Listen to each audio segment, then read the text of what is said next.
Students, welcome to bio aspect. Last time मैंने आपको topic बताया था हेरिडिटी क्लास 10 में। अब हम हेरिडिटी में जो थोड़ा सा टॉपिक रह गया है वो है ट्रेड्स का। तो ट्रेड्स कैरेक्टरिस्टिक्स को ही कहा जाता है, जैसे hair colour, hair pattern, eye colour, colour complexion, dimple on cheeks, chin, ear lobes free और अटैच्ड, ये सब एग्जाम्पल बताए थे। तो ट्रेड्स को हम दो कैटेगरी में डिवाइड कर सकते हैं। पहला है एक्वायर्ड ट्रेड्स और दूसरे हैं इनहेरिटेड ट्रेड्स। एक्वायर्ड ट्रेड्स उनको कहा जाता है जिनको हम एनवायरनमेंट से खुद सीखते हैं, लेकिन वो कैरेक्टरिस्टिक अगली जनरेशन में पास ऑन नहीं होते क्योंकि वो हमने एनवायरनमेंट से सीखे हैं। जैसे कि इसके एग्जाम्पल हैं ड्राइविंग, डांसिंग, सिंगिंग और कोई भी प्रोफेशन जैसे कि टीचर, डॉक्टर। तो ये जो प्रोफेशन या फिर हमारी खास चीज़ें हैं ये दूसरी जनरेशन में पास ऑन नहीं होंगी, अगली जनरेशन को भी इनको सीखना ही पड़ेगा। ये हो गई एक्वायर्ड ट्रेड्स। दूसरे इनहेरिटेड। इनहेरिटेड मतलब जो पास ऑन होते हैं अगली जनरेशन में, यानी जो जीन में इनबिल्ट होते हैं। तो अभी जो मैंने कुछ आपको एग्जांपल दिए थे ट्रेड्स के, colour complexion, hair pattern, hair colour, ये सारे ट्रेड्स जेनेटिक होते हैं। It means inherited. ठीक है, हेयर कलर, स्किन कलर यानी कलर कॉम्प्लेक्शन, हाइट, ये सभी इनहेरिटेड ट्रेड्स हैं जो कि one generation to next generation pass on होंगे। ठीक है, तो यहाँ पर ट्रेड्स का जो टॉपिक है वो खत्म हो जाता है। अब हमारे इस चैप्टर का जो नेक्स्ट टॉपिक है वो है एवोल्यूशन। हालांकि ये बहुत ज़्यादा डिटेल में नहीं आएगा, फिलहाल जो सीबीएसई की गाइडलाइन है उसके अकॉर्डिंग इसका जो डिटेल्ड कॉन्सेप्ट है वो डिलीट कर दिया है, लेकिन हमें इंट्रोडक्शन इसका पढ़ना ही होगा। एवोल्यूशन क्या चीज़ है? Sequence of gradual changes in which takes place in the primitive organism over millions of years, in which new species are produced. Example है इसका टेरोसोर। तो डेफिनेशन को थोड़ा डिटेल में समझते हैं। हजारों लाखों साल पहले जो स्पीसीज हुआ करती थी उनकी बॉडी में कुछ चेंजेस आए जिसकी वजह से उनमें नए फीचर्स डेवलप हुए और इसी को एवोल्यूशन कहा जाता है। यहाँ पर हमने एग्जांपल लिया है टेरोसोर का। तो टेरोसोर एक स्पीसीज है डायनासोर की, स्पीशीज ऑफ डायनासोर। आप सभी को पता है कि डायनासोर तो एक्सटिंक्ट हो चुके हैं, विलुप्त हो चुके हैं। अब यहाँ पर इसमें एवोल्यूशन कैसे हुआ, तो इसके पीछे एक छोटी सी कहानी है और उससे हमें ये भी पता चलेगा कि जो बर्ड्स हैं, बर्ड्स का फॉर्मेशन रेप्टाइल्स से हुआ है। Birds are formed from reptiles. तो जैसे कि आपको पता होगा डायनासोर जो थे वो रेप्टाइल्स कैटेगरी के थे, रेप्टिलिया फाइलम के सब फाइलम में यानी कि क्लास में आए हुए थे। टेरोसोर उसकी एक स्पीशीज थी। टेरोसोर वर आल्सो रेप्टाइल्स। तो क्या इवोल्यूशन हुआ इनकी बॉडी में कि जो उनके लिम्स हैं उनकी स्किन फोल्ड होनी शुरू हुई और फोल्ड होते होते वो स्किन कन्वर्ट हो गई विंग्स में,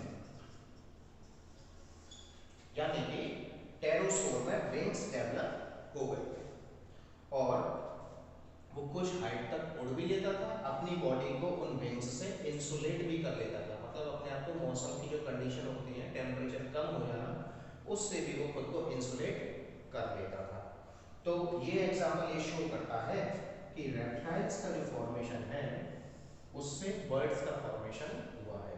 it means this is the evolutionary event. Okay, अब एवोल्यूशन में नेक्स्ट टॉपिक आता है एविडेंसेस ऑफ एवोल्यूशन, कि हम कैसे ये बता सकते हैं कि इवोल्यूशन जो हुआ है उसके कुछ हमें एविडेंसेस देने पड़ेंगे, जिसमें पहला आता है होमोलोगस ऑर्गन्स। होमोलोगस ऑर्गन्स किन्हें कहते हैं? जो ओरिजिन और इंटरनली उनका स्ट्रक्चर स्ट्रक्चर सिमिलर होता है लेकिन उनके फंक्शंस डिफरेंट होते हैं। Homologous organs are those which are similar in structure and origin, but their functions are different. Example: limbs of human, frog, lizard, birds, etc. तो कैसे कह सकते हैं हम? ह्यूमन बीइंग के जो लिम्स हैं, हैंड्स एंड लेग्स, उनके अपने अलग फंक्शन है। ह्यूमन बीइंग का सबसे ज्यादा डेवलप ऑर्गेनिज्म है, वो अपने हाथों का जिस तरीके से इस्तेमाल कर सकता है वैसे बाकी के ऑर्गेनिजम्स, बाकी के एनिमल्स नहीं कर सकते। ठीक है। फ्रॉग की बात करें, फ्रॉग के जो लिम्स होते हैं वो जंपिंग होते हैं, जिसकी हेल्प से वो जंप कर सकता है। वेब्ड फीट होते हैं जिसकी हेल्प से वो वाटर में स्विमिंग भी कर सकता है, तैर सकता है। ठीक है। लिजर्ड की बात करें तो लिजर्ड के लिम्स ऐसे होते हैं जो उसे वॉल पर चलने में और स्टिक होने में हेल्प करते हैं। वो वॉल पर गिरती नहीं है, आराम से उस पर चल पाती है, ये उसके लिम्स में खास बात होती है। बर्ड्स की बात करें तो उनके 4 लिम्स मॉडिफाई हो जाते हैं विंग्स में, जिनकी हेल्प से वो उड़ सकते हैं। तो हर एक ऑर्गेनिज्म के लिम्स में कुछ ऐसा खास फीचर है जो उसे दूसरे की कैटेगरी से अलग करता है। जैसे बर्ड्स उड़ सकते हैं बट फ्रॉग नहीं उड़ सकता, फ्रॉग जंप कर सकता है और स्विमिंग भी कर सकता है जो कि बर्ड्स नहीं कर सकते। ऐसे ही लिजर्ड्स उड़ नहीं सकते लेकिन वो वॉल पर चिपक सकते हैं, वॉल पर मूवमेंट कर सकते हैं। तो सबके अपने अलग अलग फीचर है। इनका जो बॉडी डिजाइन है, इंटरनल बोन का स्ट्रक्चर जो है वो सबका लगभग सेम है, सबकी ओरिजिन भी सेम है, लेकिन उनके फंक्शंस डिफरेंट हैं। नंबर 2 आता है analogous organs. Number 2 is analogous organs. इसका जस्ट अपोजिट आपको यहाँ पर याद रखना है कि इनके जो बॉडी ऑर्गन्स हैं वो दिखने में डिफरेंट होंगे लेकिन उनका फंक्शन सिमिलर होगा। एग्जांपल से समझते हैं इसको। Wings of butterfly and birds. अगर हम बटरफ्लाई और बर्ड्स के विंग्स को कंपेयर करें तो उनकी जो बॉडी डिजाइन है, उनका जो स्ट्रक्चर है वो एक दूसरे से बिल्कुल डिफरेंट होता है, शेप वाइज और साइज वाइज। लेकिन दोनों ही बटरफ्लाई और बर्ड्स को उड़ने में हेल्प करते हैं। इसका मतलब उनका फंक्शन सिमिलर हो गया, फंक्शन सेम है बट जो बॉडी डिजाइन है वो डिफरेंट है। Number 3 is fossils. Fossils are the dead remains of animals which were lived in the environment over millions of years ago, जो कि हजारों लाखों साल पहले कभी जिंदा थे लेकिन अब उनके एविडेंसेस, जो उनका स्केलेटल स्ट्रक्चर है उसको फॉसिल कहा जाता है। और इससे उस टाइम पीरियड में जो एनिमल्स हुआ करते थे उनकी बॉडी के फंक्शंस को मेजर किया जा सकता है कि क्या उनमें खास बातें थी, या फिर आज के टाइम में जो एनिमल्स हैं उनमें क्या मॉडिफिकेशन हुए हैं, क्या इवोल्यूशन हुआ है, पहले के ऑर्गेनिजम्स में क्या खास फीचर्स थे जो कि अब के ऑर्गेनिज्म में हैं या नहीं, या फिर क्या नई चीज़ें उनकी बॉडी में इवोल्यूट हो चुकी हैं, प्रोड्यूस हो चुकी हैं। ठीक है। इसमें जो एग्जाम्पल है वो सबसे अच्छा एग्जाम्पल है आर्कियोप्टेरिक्स।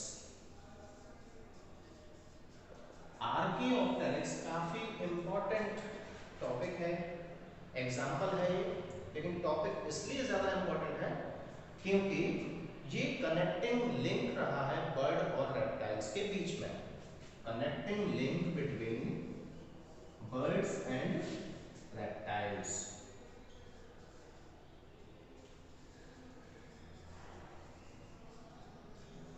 ये एक ऐसा बर्ड था जिसमें कि रेप्टाइल्स के भी फीचर्स थे।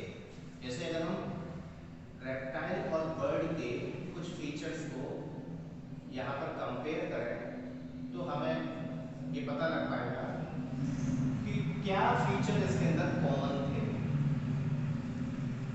रेप्टाइल्स जो होते हैं उनमें टेल होती है और उनमें टीथ भी होते हैं। ठीक है। जबकि बर्ड्स में टेल नहीं होती और उनमें